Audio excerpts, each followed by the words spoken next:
Yo estaba recordando con este mensaje, cuando yo crecí de pequeño, lo hice con mi abuela. Yo me eduqué con mi abuela y mi padre tuvo 2 hermanos y uno de ellos vivía con mi abuela porque él tenía una condición especial. No, a decir verdad, no sé bien a bien cuál era esa condición de mi tío, pero no tenía el 100% de sus facultades. No sé si había alguna especie de retraso mental, no entiendo, pero mi tío vivía con nosotros, yo crecí, lo amé, compartí muchas cosas, y recordando a este tío que me traía a la memoria esta palabra, cuando mi tío veía que alguien se iba, vamos a suponer que nos íbamos de pronto a una reunión familiar, a un cumpleaños, a algún lugar. Cuando nosotros íbamos y él no podía ir o no quería ir por alguna razón, cuando regresábamos, lo primero y único que nos preguntaba era: ¿y qué dijeron de mí? Esa era su pregunta. ¿Y qué dijeron de mí? Y a decir verdad, quizás para muchos, de repente, pues sí decían: no vino, ¿por qué no vino? Y pues no quiso, no pudo, estaba trabajando, X. Pero no trascendía, o sea, es decir, tal vez no se detenía la fiesta porque no había ido mi tío, pero eventualmente alguien preguntaba, bueno, ¿por qué no vino, no? O sea, no había mucho que decir al respecto a mi tío, pero para él era bien importante saber, bueno, ¿y qué dijeron de mí? Esa era su pregunta. Incluso algunos de nosotros, a decir verdad, se nos ha quedado esa expresión venida de mi tío ya ha partido con el Señor, él no se encuentra entre nosotros, pero de alguna manera algunos hemos tomado la expresión o la anécdota y que cuando por alguna razón no podemos ir y vemos que alguien regresa de ese evento, lo primero que decimos: ¿y qué dijeron de mí? Haciendo alusión un poquito a mi tío, no en manera de burla, usamos esa célebre frase que dejó mi tío: ¿y qué dijeron de mí? Y este recuerdo me ha hecho pensar en que llevamos varias semanas hablando acerca de lo que esta carta de Romanos nos habla, como lo que conoce la mayoría de la gente como las buenas nuevas o el Evangelio de Jesucristo. Hemos estado hablando ya por varias semanas varios elementos que ha tenido que ver con esta buena noticia. Y la mayor parte del tiempo, si tú te das cuenta, nos hemos enfocado como si esto tuviera que ver únicamente con nosotros. De alguna manera es como si Dios, después de estas semanas de estar hablando acerca de los romanos, de la carta a los romanos, nos estuviera diciendo: ¿y qué dijeron de mí? Porque parece que todo se está centrando en ustedes. El día de hoy vamos a ver cómo la salvación en sí tiene que ver más con Dios que con nosotros. Muchas veces estamos apuntando hacia nosotros, como si nosotros siguiéramos siendo los protagonistas de esto, como si fuéramos la parte importante de esto, como si todo lo que Dios tuvo que mover, el universo y el mundo se movieron solamente a través de nosotros. Pero vamos a ver que no somos la principal causa de lo que Jesús hizo. Cierto, somos beneficiados por ello. Y dame oportunidad, vamos a continuar. Si tú recuerdas, la semana pasada terminamos básicamente en la carta a los Romanos, capítulo 3, versículo 20. Ahí terminamos de hablar algunas cosas. Y ahora vamos a continuar el día de hoy del capítulo 3, versículos 21 al 31. Romanos, capítulo 3, versículos 21 al 31. Yo tengo, como te he dicho, una nueva traducción viviente. Esa es la versión de Biblia que a veces facilita la comprensión de algunas cosas. Le voy a dar lectura.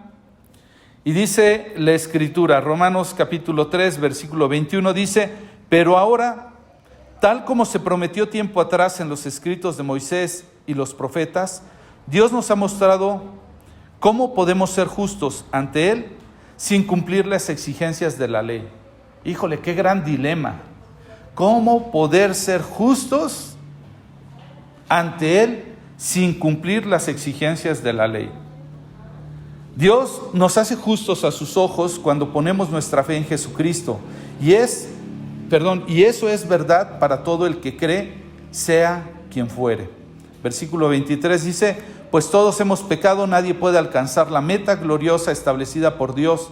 Sin embargo, en su gracia Dios gratuitamente nos hace justos a sus ojos por medio de Cristo Jesús, quien nos libró del castigo de nuestros pecados. Pues Dios ofreció a Jesús como el sacrificio por el pecado.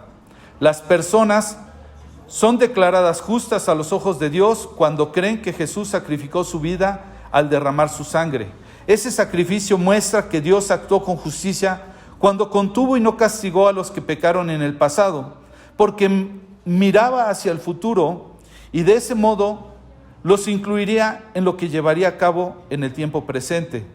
Dios hizo todo eso para demostrar su justicia, porque Él mismo es justo e imparcial, y a los pecadores los hace justos a sus ojos cuando creen en Jesús. ¿Podemos entonces jactarnos de haber hecho algo para que Dios nos acepte? No, porque nuestra libertad de culpa y de cargo no se basa en la obediencia a la ley, está basada en la fe. Así que somos hechos justos a los ojos de Dios por medio de la fe y no por la obediencia de la ley. Después de todo, ¿acaso Dios es solo Dios de los judíos? ¿No es también el Dios de los gentiles? Claro que sí. Hay un solo Dios y Él hace justas a las personas, tanto a los judíos como a los gentiles, únicamente por medio de la fe. Entonces, si hacemos énfasis en la fe, ¿eso significa que podemos olvidarnos de la ley? Por supuesto que no.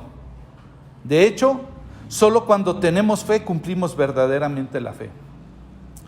Bueno, eso es lo que dice la palabra de Dios, y como ya lo introduje, por lo regular vemos la salvación únicamente desde la perspectiva personal, ¿sí? Creemos que Cristo murió por nosotros, resucitó por nosotros, hizo posible la salvación por medio de cosas que no podíamos hacer nosotros, porque de otra manera no había nada que pudiéramos hacer para satisfacer la justicia de Dios. Pero ¿sabes? Lo que enseña las Escrituras es que la salvación no se trata de nosotros, se trata de Dios. Todo es de Él, por Él y para Él, para su gloria. Voy a hablar varios versículos, si tú estás tomando nota, para mostrar, es más, hasta de manera sencilla, si tú y yo agarráramos uno de estos, de estas concordancias bíblicas y pusiéramos la palabra gloria, te darías cuenta cómo la Biblia todo el tiempo está apuntando hacia la gloria de Dios. El mensaje de la salvación apunta hacia la gloria de Dios. Por ejemplo, podemos ver que la salvación de cada uno de nosotros no es el fin, es la gloria de Dios. En el mismo capítulo 1 de Romanos, ya lo leímos en semanas pasadas, en el versículo 5 dice: por medio de Cristo Dios nos ha dado a nosotros como apóstoles, es decir, como enviados, el privilegio y la autoridad de anunciar por todas partes a los gentiles lo que Dios ha hecho por ellos. ¿Quién lo hizo? Dios por ellos. Eso es lo que vamos a ir a anunciar. Y dice más adelante: a fin de que crean en Él y lo obedezcan, lo cual dará gloria a su nombre. ¿Sí? Eso es lo que anunciamos, lo que recibimos para darle la gloria a su nombre. Podemos ver, por ejemplo, en el libro de Apocalipsis, en el capítulo 4, versículo 11, cómo Dios crea todo para su gloria. ¿Sí? Está diciendo: tú eres digno, Señor nuestro, de recibir la gloria y honor y poder, pues tú creaste todas las cosas y existen porque tú las creaste según tu voluntad, para su gloria. Además, por si fuera poco, no solamente Él nos salva para su gloria, sino además nos sostiene día a día. ¿Para qué crees? Para su gloria. Dice, por ejemplo, en la carta a Judas, en su único capítulo, el capítulo 1, versículos 24 al 25, dice: y ahora que toda la gloria sea para Dios, quien es poderoso para evitar que caigan y para llevarnos sin mancha y con gran alegría a su gloriosa presencia. Todo el proceso de santificación, una vez que hemos sido justificados, tiene que ver con que todo sea para la gloria de Dios.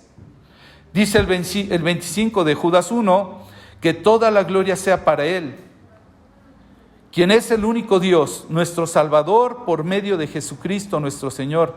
Toda la gloria, la majestad y el poder y la autoridad le pertenecen a Él desde antes de todos los tiempos en el presente y por toda la eternidad. Amén. Antes, durante y después. Toda la gloria le pertenece a Él. Por ejemplo, vemos en repetidas ocasiones en los evangelios, particularmente en el Evangelio de Juan, en una oración que hace el Señor Jesucristo en el capítulo 17, nos muestra que aún el Hijo, aún Jesús, hizo lo que hizo para entregar la gloria al Padre. Dice en Juan capítulo 17, versículo 4, yo te di la gloria aquí en la tierra al terminar la obra que tú me encargaste. Yo te di la gloria. A eso vine, a darte la gloria. De hecho, en el capítulo 2 de Filipenses, del versículo 5 al 11, habla lo que tuvo que hacer Jesús. Y fíjate cómo lo dice, tengan la misma actitud que tuvo Cristo Jesús, aunque era Dios, no consideró que el ser igual a Dios fuera algo a lo cual aferrarse. En cambio, renunció a sus privilegios divinos, adoptó la humilde posición de un esclavo y nació como un ser humano. Cuando apareció en forma de hombre, se humilló a sí mismo en obediencia a Dios y murió en una cruz como morirían los criminales. Por lo tanto, Dios lo elevó al lugar máximo de honor y le dio nombre que está por encima de todos los demás nombres, para que ante el nombre de Jesús se doble toda rodilla en el cielo y en la tierra y debajo de la tierra, y toda lengua declare que Jesucristo es el Señor. ¿Para qué? Para gloria de Dios Padre. Para eso lo hizo. Entonces, ¿qué debemos de hacer nosotros? Bueno, nosotros debemos de hacer lo que tenemos que hacer para entregarle gloria a Dios. En la primera carta de Pedro, en el capítulo 4:11, en la última porción de ese versículo, dice, así cada cosa que hagan traerá gloria a Dios por medio de Jesucristo. A Él sea toda la gloria y todo el poder por siempre y para siempre. Amén. Todo lo que hacemos por medio de Jesucristo tiene el único propósito de llevar la gloria a Dios.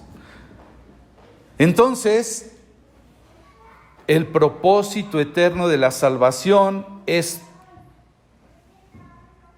para Dios, ¿sí? Para entregarle gloria. No podemos estar hablando de este evangelio, de esta buena noticia, sin, como dijera mi tío, ¿y qué dijeron de mí? Porque ya sé que han dicho todo de ustedes, que son pecadores, que necesitaban ser salvados, que no había nada que pudieran hacer, pero ¿y qué dijeron de mí? Bueno, volvamos a nuestro texto que hemos estado estudiando en la carta a los Romanos, capítulo 3, y dándole lectura parte por parte, leímos desde el versículo 21, pero me voy a centrar del 25 en adelante. Y lo primero que podemos ver, dice Romanos 3:25 en la primera porción de ese versículo, dice, pues Dios ofreció a Jesús como el sacrificio por el pecado. En la versión 60, este sacrificio por el pecado le llama propiciación, y ahorita lo voy a explicar. Dice, pues Dios ofreció a Jesús como el sacrificio por el pecado. Las personas son declaradas justas a los ojos de Dios cuando creen en que Jesús sacrificó su vida al derramar su sangre. Ese sacrificio muestra que Dios actuó con justicia cuando se contuvo y no castigó a los que pecaron en el pasado. Quienes traen una versión Reina Valera 60 dice, a quien Dios puso como propiciación. ¿Qué significa esta palabra propiciación? Significa satisfacción. Es decir, Dios presentó a Jesús mismo para satisfacción de Él. ¿Te das cuenta cómo primero la salvación apunta más a Él que a nosotros? Dios tenía que ser satisfecho en su demanda, en su justicia, en su ley, en muchas cosas. La muerte de Cristo fue lo que trajo satisfacción a Dios. Cristo murió para Dios, para su satisfacción.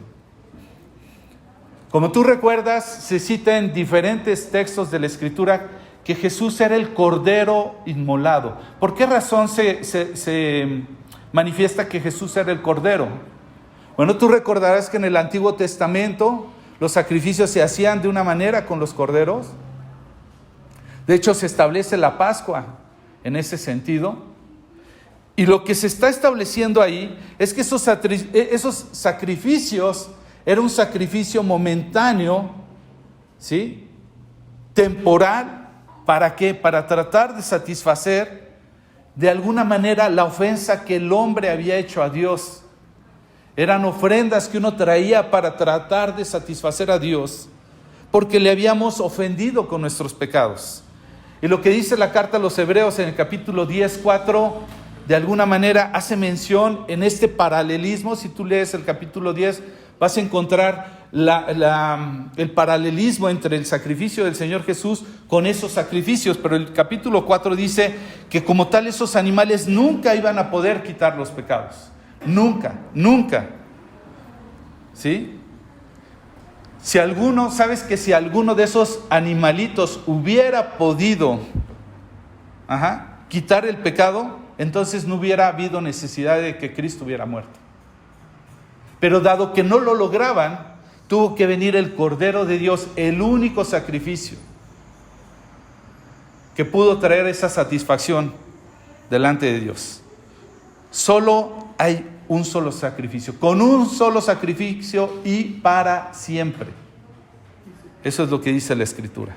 Entonces, realmente la pregunta en la salvación no es cómo podemos nosotros hacer que una persona acepte a Cristo, porque comúnmente decimos, ay, ven, acepta a Cristo. No, lo que tenemos que preguntarnos quizás es cómo Dios podría aceptar a esas personas.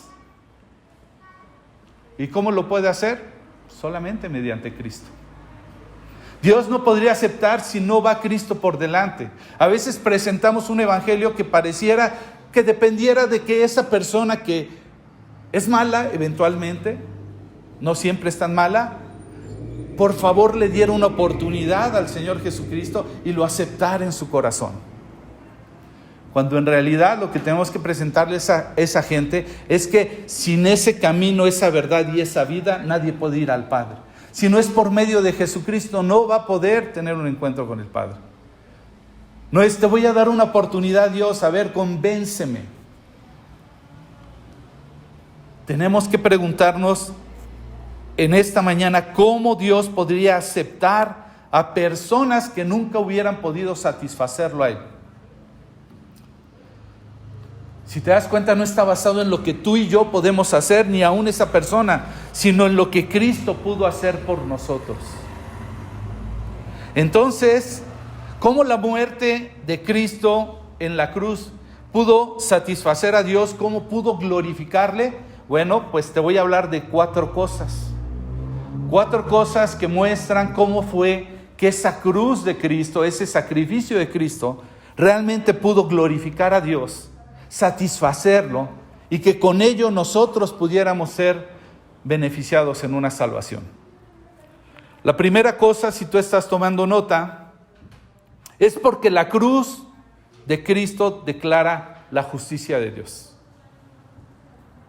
Si la cruz de Cristo no declarara la justicia de Dios, seguiríamos muertos en nuestros delitos y pecados, diría la Escritura. Entonces, viendo el versículo 25, la segunda parte dice, ese sacrificio muestra que Dios actuó ¿con qué? Con justicia, cuando se contuvo y no castigó. Y uno dice, ¿alguna vez has sufrido una injusticia aquí en esta vida? ¿Sabes que entre lo que pretende el sistema judicial de un país es algo que le llaman que la justicia sea expedita? Tenemos una abogada, si nos puede orientar, ¿qué significa que esto sea expedito, no es examen profesional? Rápido. ¿Cuántos no quisieran que la justicia, es más, uno está atento a los términos de ley para ver cuándo se acaban los plazos de cada proceso, porque lo que uno quiere es que se ejecute la justicia? ¿Y qué es que se ejecute la justicia? Pues que quien tenga que pagar, que pague lo que tiene que pagar, y el que no tiene que sufrir, deje de sufrir, ¿cierto? Pues uno quisiera que la justicia fuera expedita, ¿verdad? Pero ¿qué hay de nosotros? Porque todos pueden juzgar, pero Dios, ¿por qué prosperan todos esos malvados? Ni te conocen. ¿Por qué los dejas hacer lo que hacen? ¿Por qué no ejecutas tu justicia? Pero no se trate que esa justicia entonces apunte a nosotros, como ya lo vimos en el capítulo 2 de Romanos, porque decimos, no, Dios, ten misericordia, espérate tantito, ahorita me arreglo, lo corrijo. No quiero que ejecutes toda tu ira, todo tu enojo, toda tu furia, toda tu justicia. ¿Has visto cómo nos sale cuando decimos que caiga todo el peso de la ley sobre esa persona? No queremos misericordia para alguien que comete algo contra de nosotros, ¿verdad? Queremos que pague hasta el último momento. Por eso lo importante aquí es entender que esa justicia se declara en la cruz. Dios tenía que demostrar su justicia. Dios es justo. Para muchos, sabes, que no han entendido esto, leen de repente y dicen, pero si Dios fuera justo no hubiera permitido esto, lo otro, aquello. A ver, ¿qué hay de todos esos que pecaron en el Antiguo Testamento? ¿Qué pasó con ellos? Bueno, Éxodo capítulo 34, versículos 6 al 7 dice, el Señor pasó por delante de Moisés proclamando, Yahvé, el Señor, el Dios de compasión y misericordia, soy lento para enojarme y estoy lleno de amor inagotable y fidelidad. Yo derramo amor inagotable a 1000 generaciones y perdono la iniquidad, la rebelión y el pecado, pero no absuelvo al culpable. A ver, o sea, me hablas de que es amoroso, de que es compasivo, misericordioso, lento incluso, pero por otro lado que no vas a dejar pasar, no vas a dejar absuelto al culpable. ¿Qué significa otra vez? Ayúdanos, licenciada. Absolver. ¿Cómo podemos entender absolver? ¿Sabes que mucho del derecho que nos rige en los países viene a través de lo que desarrollaron la cultura romana? ¿Te sorprendería, cierto o no? De hecho, los abogados en México y en otras partes tienen que llevar algo que se llama derecho romano para entender muchas cosas. ¿Qué significa absolver a alguien? Declarar un inocente sin que tenga que pagar nada. Dios no absuelve al culpable. Es decir, va a tener toda la paciencia, va a tener todo lo que tenga que pasar, pero no va a perdonar. No dice que perdona, dice con frecuencia, que dice, pero no absuelva al culpable, ¿sí? Y a veces esa inconsistencia en la justicia de algunas personas les hace creer cómo Dios tolera el pecado. Pero ¿sabes una cosa? Dios tolera el pecado, pero no eternamente. No lo va a hacer eternamente, ¿sí? Todas esas personas injustas que uno vio prosperar, que vio en posiciones de poder, que uno dice, pero ¿por qué el faraón? ¿Por qué esto? ¿Por qué el otro? ¿Y por qué aún los justos, cuando hicieron cosas malas, tienes un David que mató, tienes un Moisés que mató? ¿Por qué aún esos justos, ¿sí? Esos que vivieron en el Antiguo Testamento, que podemos ver ejemplos, vieron su misericordia sobre pecados? Y ellos no tenían duda de que había un Dios amoroso, que era misericordioso, que era lleno de gracia. Pero ¿cómo Dios podría ser justo por este tipo de pecadores que incluso lo odian y que pueden sobrevivir por tiempo y prosperar? Y incluso podemos creer que se les pasa por alto los pecados. Bueno, por esa razón Dios tenía que mostrar su justicia. Versículo 25 dice, pues Dios ofreció a Jesús como el sacrificio por el pecado, es decir, como la propiciación, como lo que satisfizo a Dios. Las personas son declaradas justas a los ojos de Dios cuando creen en Jesucristo, en su sacrificio, en su vida al derramar su sangre. Ese sacrificio muestra que Dios actuó con justicia cuando se contuvo o pasar por alto. ¿Te acuerdas de cómo en esta historia de Éxodo tenían que poner la sangre en los dinteles de la casa, y Dios, donde veía esa señal, pasaba por alto. Dios lo pasó, no quiso decir que ahí no había pecado, quiso decir que había una señal que apuntaba a la cruz, de que iba a haber un derramamiento de sangre, había un sacrificio por el cual podía pasar por alto ello. Y dice que ese sacrificio, esa sangre muestra que Dios actuó con justicia cuando se contuvo y no castigó a los que pecaron en el pasado, porque miraba hacia el futuro y de ese modo los incluiría en lo que Él iba a llevar a cabo en tiempo presente. Todos aquellos que pecaron antes de Cristo, se les pasó por alto su pecado, mas no se les perdonó, porque iba a haber un sacrificio en el tiempo presente. Y tú dirías, bueno, como que no me está haciendo justicia, dame un poquito de tiempo para desarrollar algo, y te vas a dar cuenta y vas a entender. Dice más adelante, Dios hizo todo eso para demostrar su justicia, porque Él mismo es justo e imparcial, y a los pecadores los hace justos a sus ojos cuando creen en Jesús. La clave ahí es, Dios se contuvo y no castigó a los que pecaron en el pasado, pasó por alto, que no significa lo mismo que absolver o perdonar, solo lo pasó por alto, momentáneamente lo contuvo. Y eso, ¿sabes cómo se conoce en la Escritura? Como paciencia, como tolerancia. Dios lo toleró. Romanos capítulo 2, versículos 4 al 5, está hablando de aquellos que se creen justos por sí solos, por sus méritos, y dice, ¿no te das cuenta de lo bondadoso y tolerante y paciente que es Dios contigo? ¿Acaso eso no significa nada para ti? ¿No ves que la bondad de Dios es para guiarte a que te arrepientas y abandones tu pecado? Pero eres terco y te niegas a arrepentirte y abandonar tu pecado. Por eso vas acumulando castigo terrible para ti mismo, pues se acerca el día de la ira, en el cual se manifestará el justo juicio de Dios. Es decir, los pecados de esas personas, los pecados tuyos y míos, van a tener un momento en el juicio de Dios, en donde van a salir. Y uno va a decir, ¿y ahí qué va a pasar?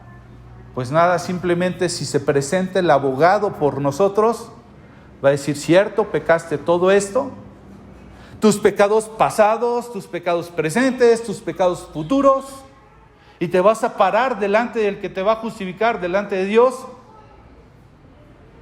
y te conservarás delante de un Dios santo, porque Dios el Padre te va a ver a través de Jesucristo. El justo juicio de Dios va a venir, pero Él es paciente para que nos arrepintamos.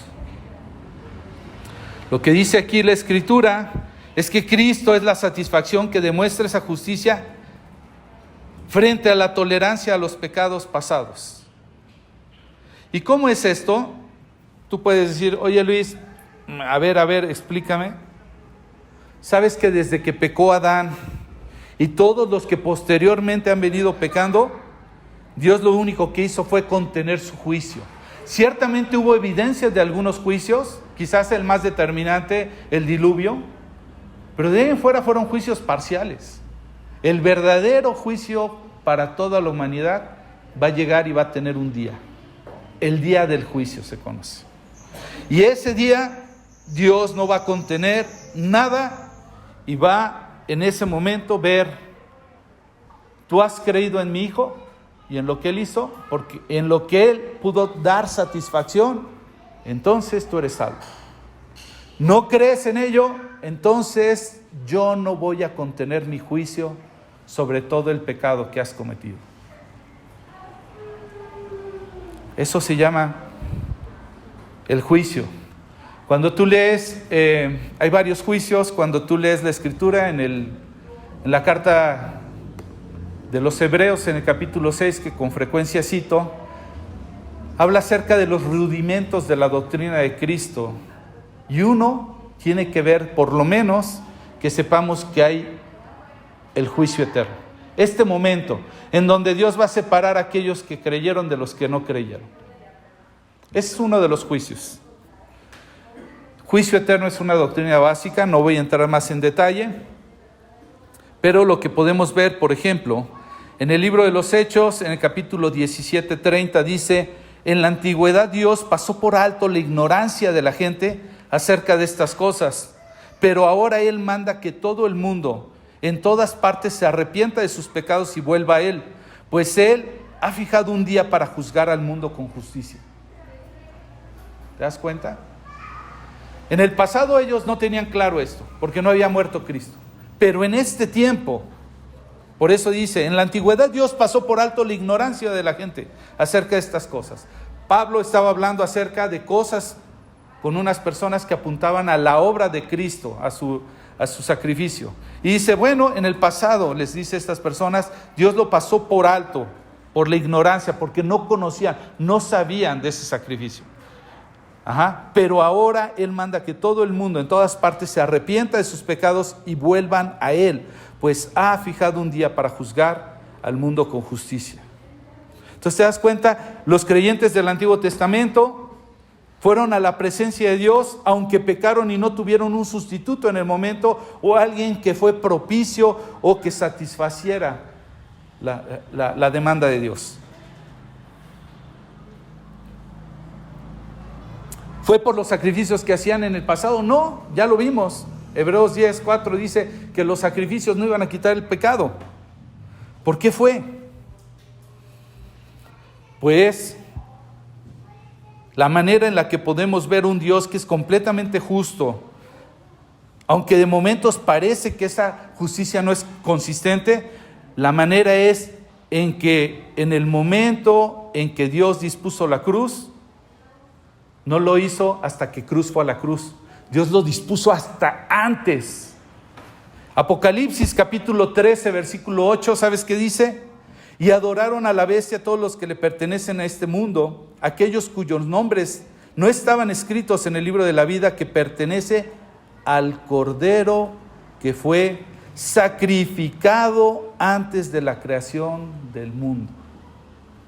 Para ti, para mí eso no cabe, porque nosotros tenemos un tiempo lineal y vemos pasado, presente, futuro. Pero para Dios, que es atemporal, para Dios, que es eterno, para Él, que es el principio y es el fin, el alfa y el omega, es un alfa pero no tiene omega, o es un omega que no tiene alfa. Él es infinito, Él es eterno. Para nosotros es difícil comprender, pero el Cordero ya había sido dispuesto en sacrificio aún antes de la creación del mundo. Por esa razón solamente no había sucedido en nuestra historia.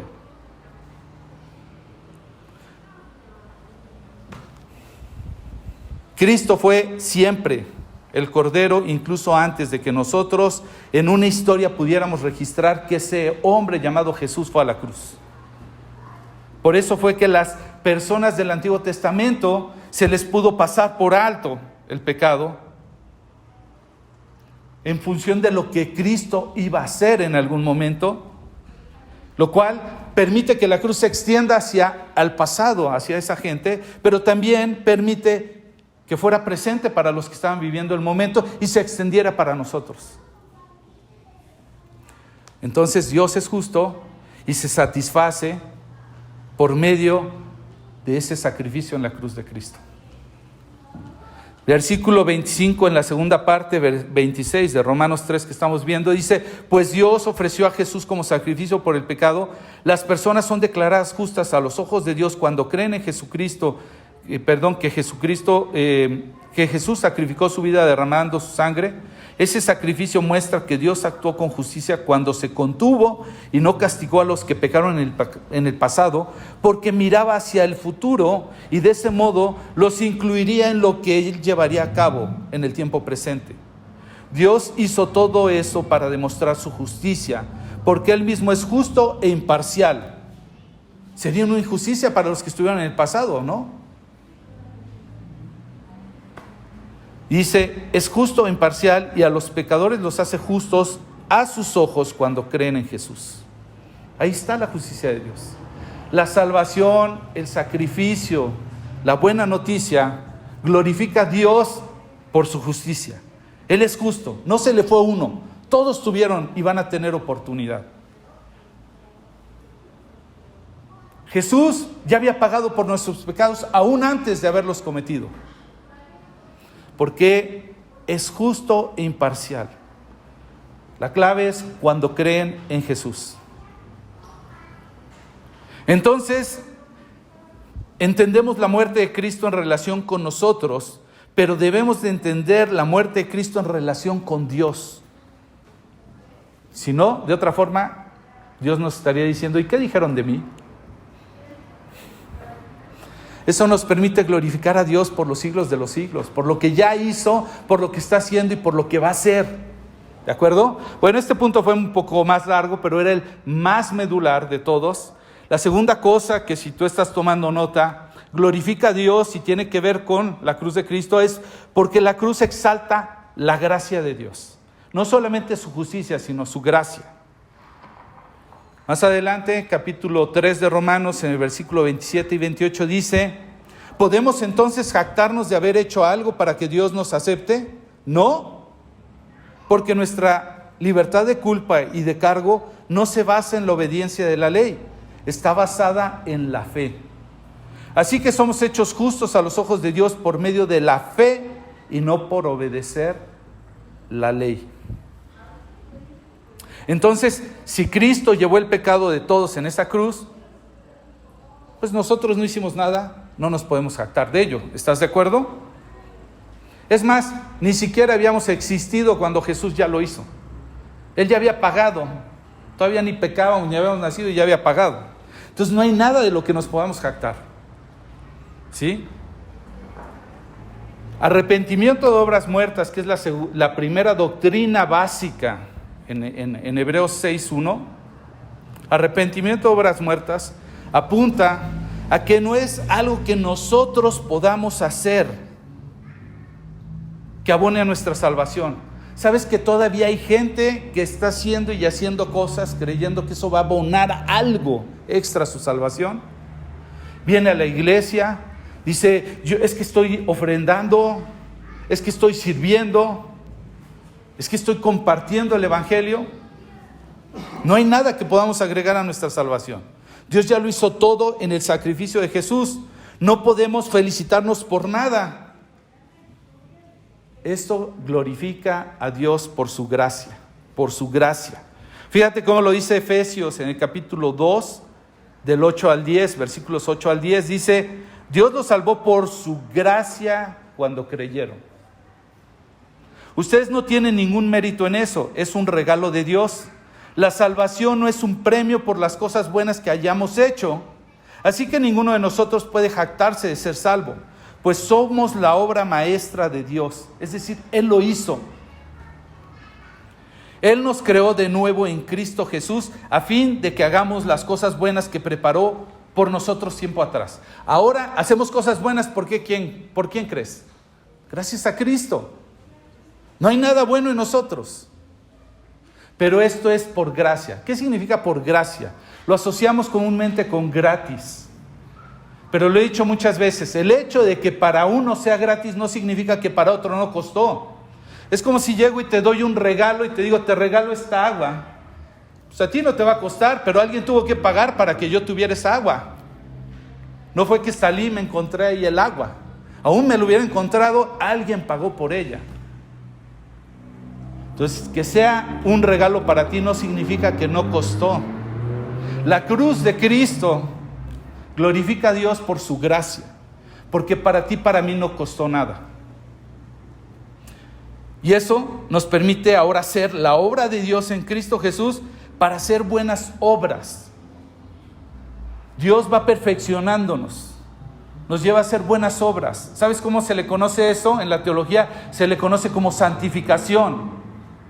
Antes hacía malas obras, antes enemigo de Dios, es más, contrario a Dios, ni siquiera abonaba su plan. Ahora si hago cosas que apuntan a su plan eterno, es gracias a Jesús. Gracias a ese nacimiento que tuve, ese nuevo nacimiento. La tercera cosa, para irnos un poquito más rápido,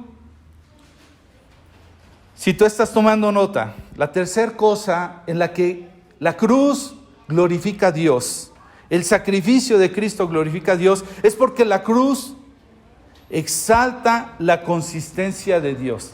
Dios es consistente, Él no muta ni cambia. Para algunos creen que Dios es caprichoso, que hoy se levantó de buenas y ahora de malas y ahora va a hacer esto, va a hacer lo otro. Dios no cambia. Él es consistente. Versículos 29 y 30 de Romanos 3 dice: después de todo, ¿acaso Dios es solo Dios de los judíos? ¿No es también Dios de los gentiles? Claro que sí. Hay un solo Dios y Él hace justas a todas las personas, tanto a judíos como gentiles. ¿Únicamente por medio de qué? Por medio de la fe. Estamos hablando de que hay un solo Dios, hay un solo camino a la salvación. Dios no tiene medios diferentes para salvar a la gente. Él es el mismo y para toda la humanidad, todititos. Ya lo vimos, capítulo 1, para los inmorales Él pudiera hacer salvación. Capítulo 2 al inicio, para los que se creen muy morales también, o hasta para los que son muy religiosos. Para todos dio un solo camino, un solo camino. Efesios capítulo 2 del 14 al 18 dice: Pues Cristo mismo nos ha traído la paz. Él unió a judíos y a gentiles en un solo pueblo, cuando por medio de su cuerpo en la cruz derribó el muro de hostilidad que nos separaba. Lo logró al poner fin al sistema de las leyes, de mandamientos y ordenanzas. Hizo la paz entre judíos y gentiles al crear los dos grupos, un nuevo pueblo en Él. Cristo reconcilió ambos grupos con Dios en un solo cuerpo por medio de su muerte en la cruz, y la hostilidad que había entre nosotros quedó destruida. Cristo les trajo la buena noticia de paz tanto a ustedes, los gentiles que estaban lejos de Él, como a los judíos que estaban cerca. Ahora todos podemos tener acceso al Padre por medio del mismo Espíritu Santo, gracias a lo que Cristo hizo por nosotros. Aún Gálatas diría: ya no hay varón, ya no hay hembra, ya no hay judío, ya no hay gentil, ya no hay esclavo, ya no hay libre, para los que están en Cristo. Dios es consistente. La salvación está para todos. Él es imparcial. Él no hace acepción de personas. Para aquellos que se creen por su linaje, el linaje nos lo ha dado nuevamente Cristo. Por último, si estás tomando nota, la cuarta cosa a través de la cual el sacrificio del Señor Jesucristo trajo gloria a Dios es porque la cruz exalta la ley de Dios. Para aquellos que hemos querido desconocer ya la ley de Dios, que no tiene nada que ver con nosotros, Romanos 3:31 dice: entonces, si hacemos un énfasis en la fe, ¿eso significa que podemos olvidarnos de la ley? Por supuesto que no. De hecho, solo cuando tenemos fe cumplimos verdaderamente la ley de Dios. Tú y yo ya no vamos a poderla cumplir. Cristo la cumplió por nosotros. Y por la fe en Él es que podemos cumplir con esa ley. Él no vino a abrogar la ley, sino a cumplirla. Y nosotros vamos a cumplirla, lo veas o no lo veas, por medio de Cristo.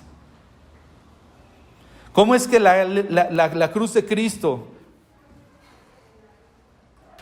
en esa gracia salvadora, confirma la ley de Dios? Bueno, la ley había que cumplirla. ¿Y sabes una cosa? Él la cumplió. Él la cumplió, toditita. Y en su justicia Dios, alguien tenía que cumplir, Él la cumplió, y alguien tenía que pagar. ¿Y quién crees que lo pagó? Él también. Lo hizo gratis por nosotros, pero le costó a Jesús.